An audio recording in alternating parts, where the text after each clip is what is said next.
This is the Aftermarket Radio Network.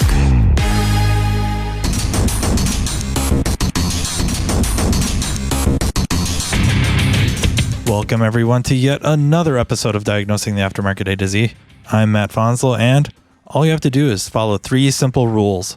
1, never underestimate your opponent. Expect the unexpected. 2, take it outside.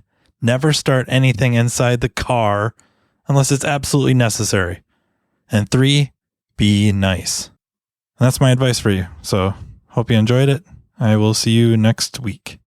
Just kidding. Let's hear a word from our sponsor, Napa Autotech Training, and then see what I can come up with to talk about. Let Napa Autotech's Build-A-Tech program, like Build-A-Bear, help you turn your general technician into a moneymaker for your shop. Make them a profitable member of your team. Go to NapaAutotech.com for more details. So I was having a conversation with a former employee, just talking to him, I guess about, I hate to say life, but that's ultimately what it was. I think they're just kind of struggling. And don't get me wrong, I don't think it's struggling because they worked for us, although maybe. I don't think we can take that much credit and or blame. I think they're young and they're just trying to figure it out. Things did not work out with us at the shop. They're just trying to figure life out, figure out where they fit. And there's other things going on besides career stuff in their life. I just felt like as I was talking to them, they were under this delusion that I and really anyone that's quote unquote successful, and it's a word I struggle with. Success is one of those words that means a little something different to everybody.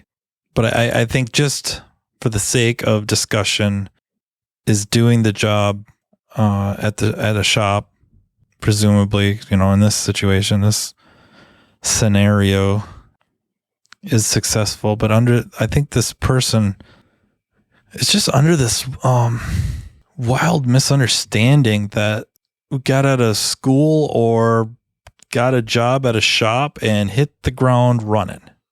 I don't know. We showed up to work one day or we rolled in with our toolbox after we got hired and boom, away we went.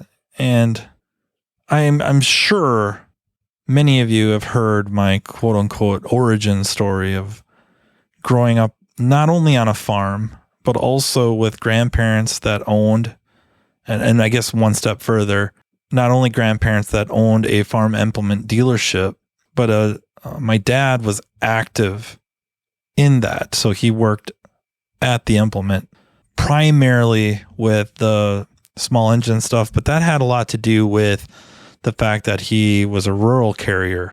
He probably became a rural carrier around, maybe I was 4 or 5 years old, around there. So really, he didn't get up to the implement till 2-3 o'clock in the afternoon, and the implement was open until about 5:30. Come maybe harvest and planting season, closer to 6. But you know what I mean? There wasn't a whole lot he was going to do. So pulling in a tractor or a piece of machinery and fixing it probably wasn't reasonable.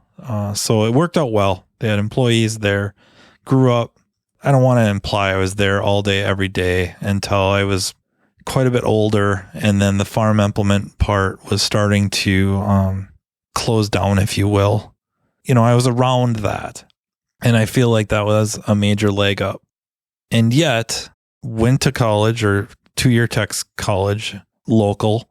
And while I was there, after, I don't think I was even done with my first year there, I had gotten a job with the local Ford dealership.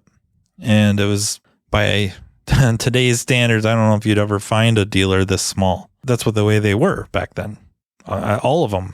And all of them, I mean, GM, Ford, Chrysler. That's what we had. And the shop itself, we kind of had a wash bay with a really old style car wash where you rode the portion with all the jets, water jets, and the brushes and all that. And you'd flip a switch on and the brush rolls would start rotating, and you kind of had this steering wheel that you adjusted the pressure of the rolls against the vehicle. And you were it was all manual.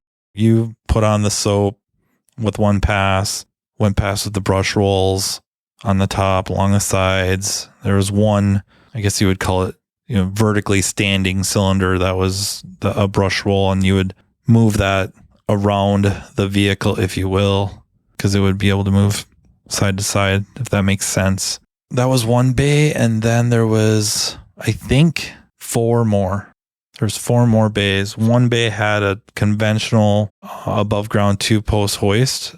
2 more bays had in-ground hydraulics that picked up the front and the rear of the vehicle, which, in retrospect was pretty dang cool. Worked really, and did not work for front wheel drive vehicles, but rear wheel, and you could control the front and rear independently. Turned out those were pretty darn handy. And then there was an in-ground 2-post. It's not a very big dealership. And they hired me on initially as new car prep, but then I got involved in some car repair stuff, maintenance. And then not only did they sell Ford, Mercury, Lincoln, they also sold John Deere, power equipment, lawn care.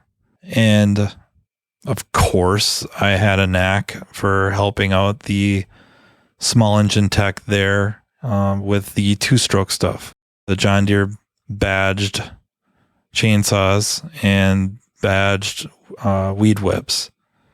So the reason I bring that up is I think they put up with me longer because they felt like they could see something. But when it came to the car stuff, short of like the oil changes and everything, I was not picking it up.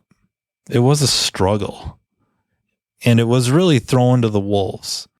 As well as I think my time at the implement ended up hurting me in the dealer environment or a repair shop environment because, one, at the implement, my grandfather he bought all the tools. The shop owned all the tools. The implement owned all the hand tools.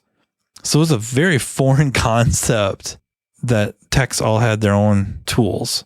And then like the process, like I want to be critical of myself, but also I want to be realistic that, I'm 17 years old, 18 years old, not knowing better to maybe better campaign for myself that some of these hiccups were due to a complete lack of training in. Like they didn't really show me how they wanted the process of repair done. It was really like, here's the keys, go change the oil in this car. Tickets were all handwritten, but they didn't give me tickets to write anything on. It was basically walk back over to the service manager, who also was the service advisor, and say, I used this oil filter and this much oil and this much washer fluid, and I added some coolant, and I see that there's a leak and it looks like it's probably coming from the water pump, stuff like that. But they didn't walk me through how they wanted things done. So there's a lot of things I was doing wrong. I mean, there's just no way around it. I don't remember having very many comebacks, off the cuff. I really don't remember having any comebacks or hearing about having a comeback, but taking a long time. And flat rate, they didn't have me on flat rate, but the other techs were on a flat rate system where they had a small-ish base rate and then a commission on top of that. And I didn't understand what that meant for them in helping out, if you will. I think just a frustration point. I think in this case, this person, former employee, thought that we just hit the ground running. And it became very, very apparent at the dealer that they did lost a lot of faith in me. And I'm not saying they're wrong. I'm just saying they did. I feel in some cases I was set up to fail. I don't think nefariously. I don't think they're out to get me, but I wasn't what they were hoping for. And it became very apparent that I don't know if they're just keeping me on because I was cheap. Maybe they saw some hope. I don't know. But I just didn't feel welcome. I didn't feel like I was going to be able to progress. I certainly wasn't going to get to do what I wanted to do, which I already knew was diagnostics. And I already knew I had a little bit of a knack for it. Not so much electrical yet. That came a little later. There's a couple of electrical things I struggled with because my 2-year didn't present in a way that registered. The 3rd year I went to, the diagnostics class or program I went to for a year, that's when electricity started to make sense. Or not just started, like I came back immediately way better. Honestly, because I could do a voltage drop, immediately vaulted me into a top tier locally, which is almost sad to say, but that's the truth. And I don't know if that would be so untrue nowadays. And I'm not talking about just around my area. I'm thinking even nationwide, like knowing how to do a voltage drop and what it means and load test circuits immediately vaults you into like a top tier area of at least electrical diagnostics, electrical analysis. That might still hold true. And my gut feeling is it does hold true. But yeah, it was a struggle. And then that knowing, just being able to sense that you weren't being included like you used to be. There probably some talking going on behind your back, and then just not wanting to be there anymore. Not even because you didn't like the job so much as you didn't like how you felt while you were there. And that's how I felt. I think I accidentally made a really, really smart move. It was not calculated at all, but I took a job at the local CarQuest and really started on as a parts delivery. And then they found out that I could run a computer pretty well. And the computer, I'm telling you, the computer program, DOS based. I don't think there was a mouse. It was all keyboard. It was all just DOS based. But I could run that and find some parts that way and find parts in a catalog. And this is where the background at the implement kind of helped.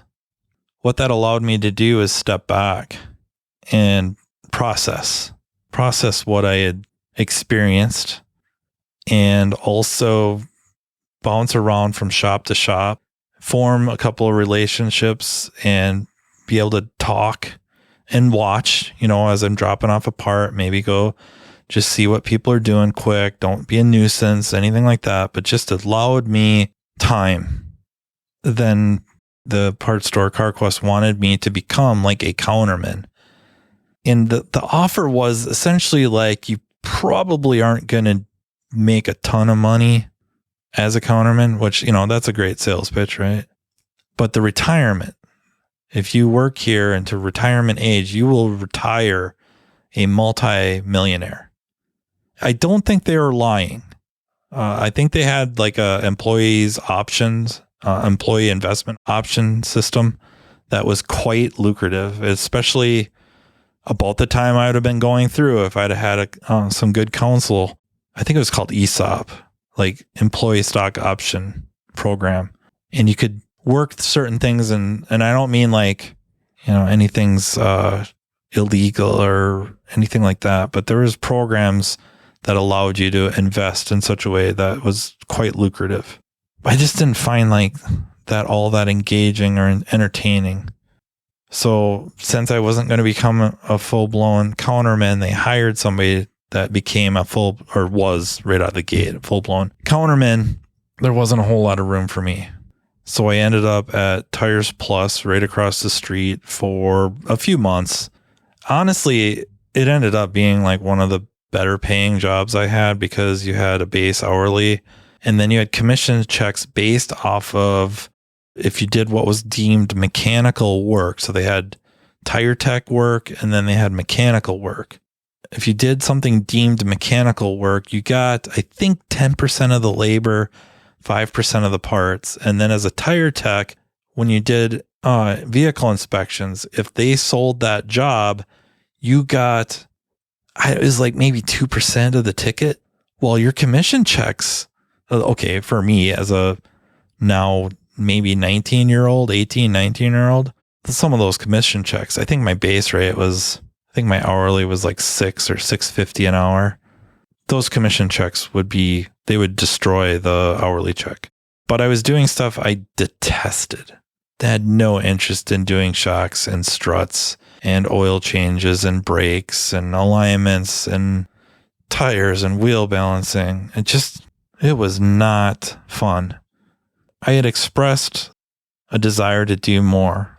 The offer was if I wanted to do more diag, that if I bought a scan tool, they would pay half of it. And then if I left, they would keep the scan tool, which seemed like a horrible deal for me.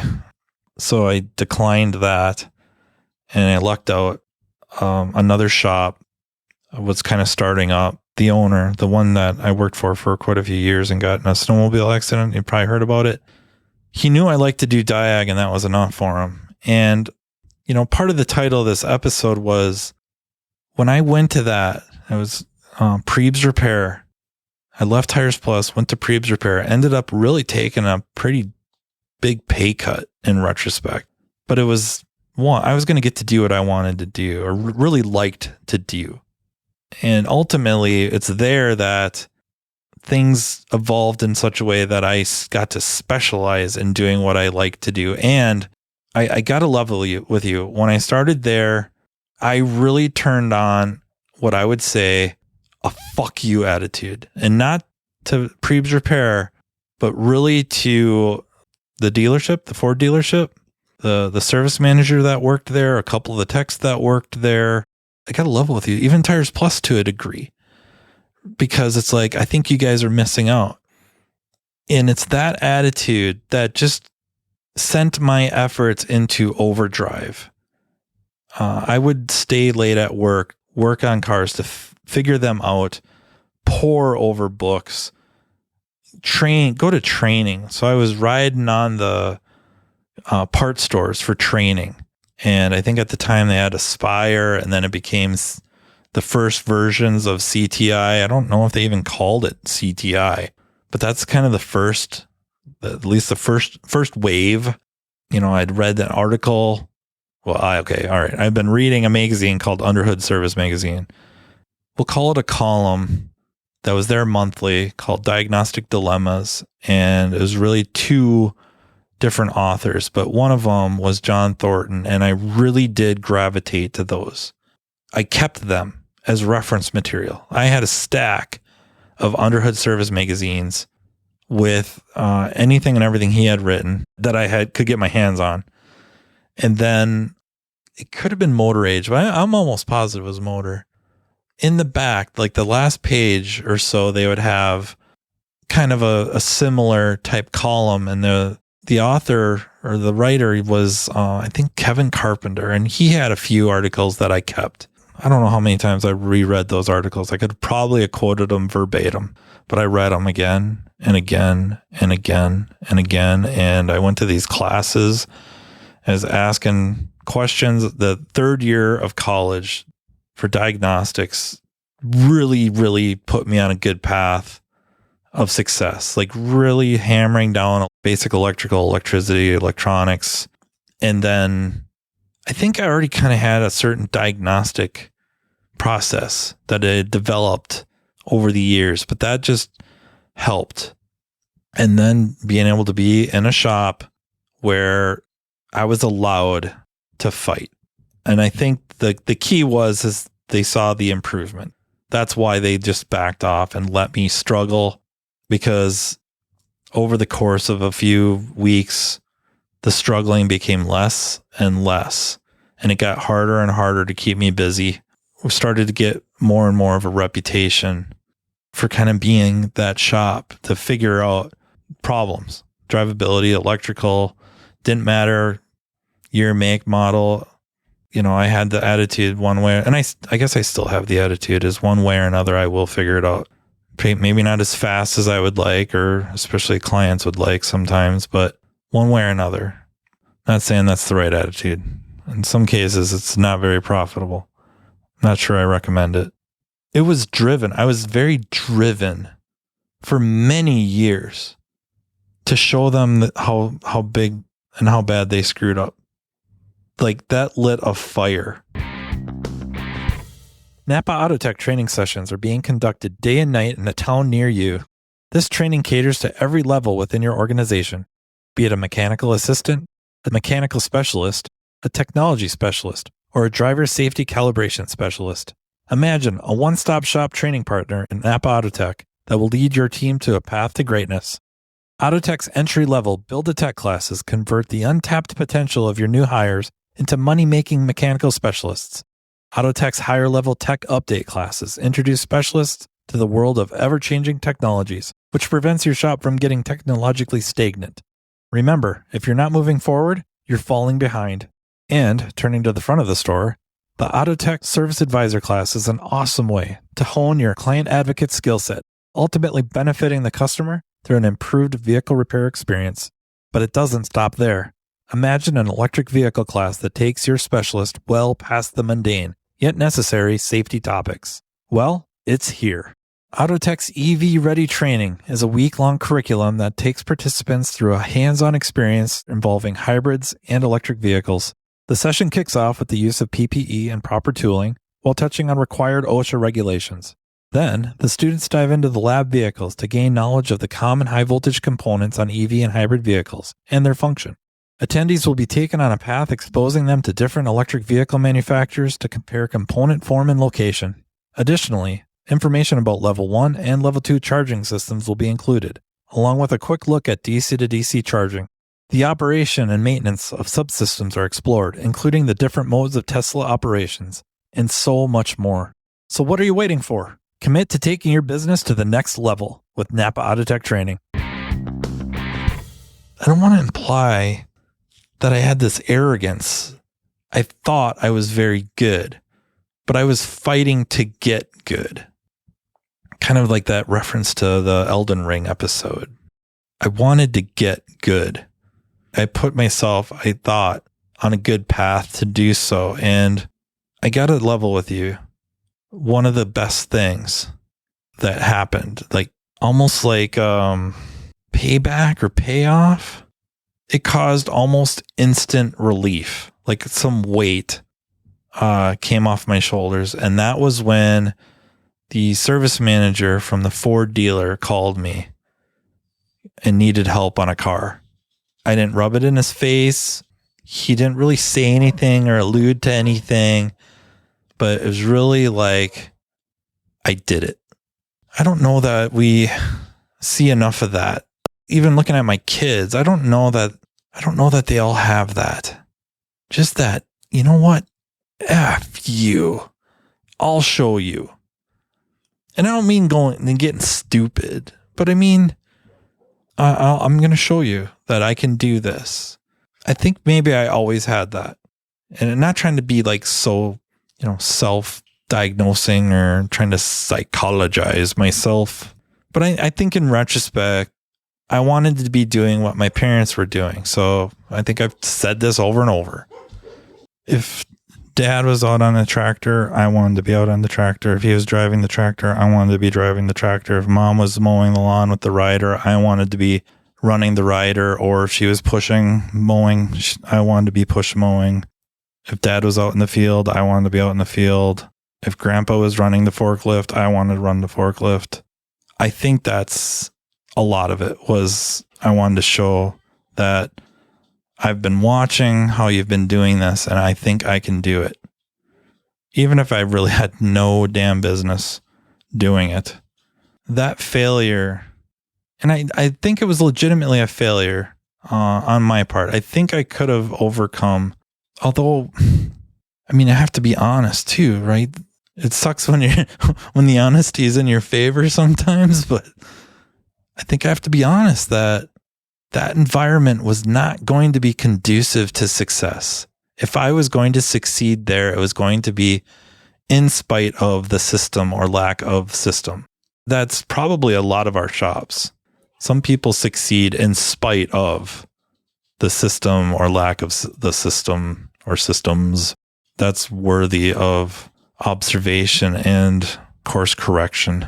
But also, I think I needed it.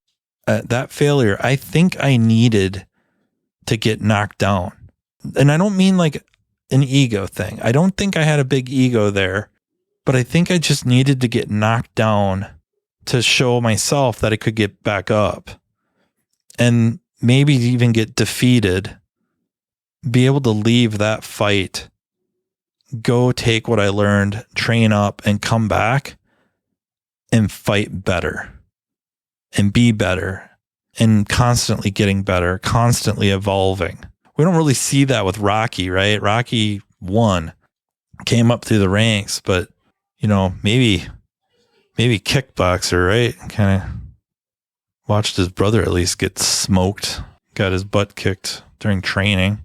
But there's times where I think getting knocked down, getting beat up can be a springboard to long-term success if you take and use that to your advantage. And it doesn't have to be like animosity and resentment and all that. I think all of us have within us and should look to it more often, kind of that FU mode. Not so much, take this job and shove it FU mode, but I'll show you. And especially if you're young and listening to this, or somebody that's young and getting started, they need to hear this, that the best of the best in this profession, and I guess I can't speak for all of them, but a lot of them I would consider very, very close friends. Their indoctrination, their trials were all by fire.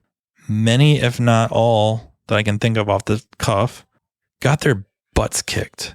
And that first shop didn't work out so well. And maybe the first and the second and the third didn't work out so well.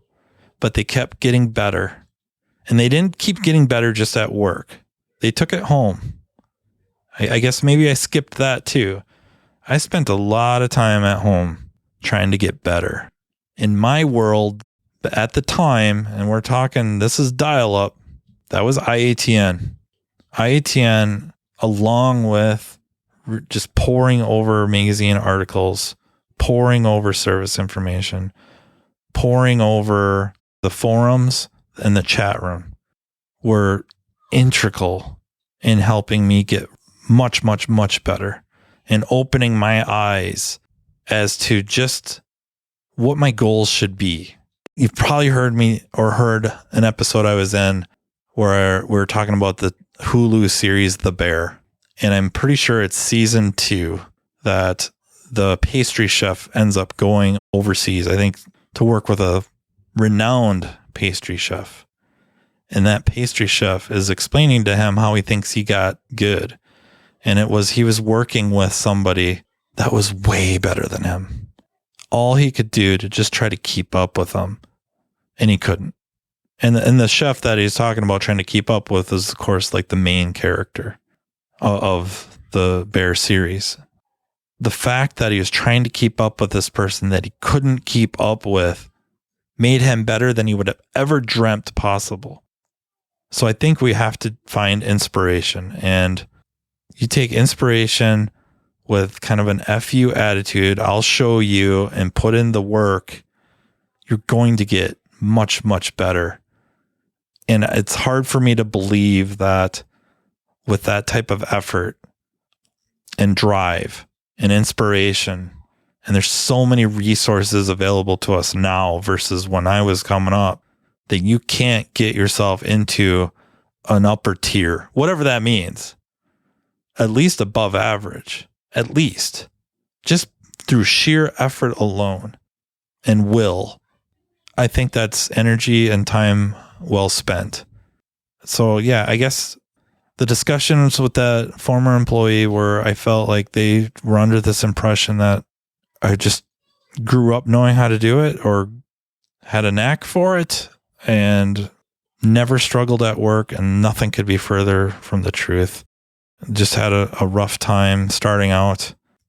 And even still, even when I was at that, Prebes, there was times I thought about quitting simply because of money and going to work for a factory. I felt like I was doing well as a tech. You start comparing yourself, and that can get a little dangerous, but still, the market seems to have solved a lot of those issues, especially if you're getting good and getting knocked down and getting back up, which I know is kind of a song lyric, but I wasn't going for that. But it does parallel the discussion I was having about Elden Ring, about getting good, failing, figure it out. This is at some point just hitting your limit. Like, I'm going to show you. And also just the reality that most of the people that you think would consider extremely good at their jobs, and they are, probably didn't start out that way. If you know them and they did, let me know. But many of them that I know, not the case. It took a while, as I think any skilled profession requires. From a management perspective, is how can we create the environment in our shops to allow them to improve in our shop and stick around, and we can reap the rewards from that, rather than drive them out and then they get good and somebody else benefits from it. Maybe that contributes to the rising tide. I don't know, but it seems like an overall bad strategy. Thank you very much for listening. I hope you got a kick out of this. If you have any questions or comments about that, have ideas for future episodes, want to be on the podcast with me, please don't hesitate to reach out. You can email me at mattfanslowpodcast@gmail.com. You can, of course, reach out to me via social media on Messenger. Thank you to Napa Autotech Training for sponsoring. And thank you to the Aftermarket Radio Network, even Tracy. Until next time, take care. You've been listening to Matt Fanslow, diagnosing the aftermarket A to Z on the Aftermarket Radio Network. Follow Matt on your favorite listening app. He's very interested in what you have to say. Let him know what you'd like him to cover and come on the show.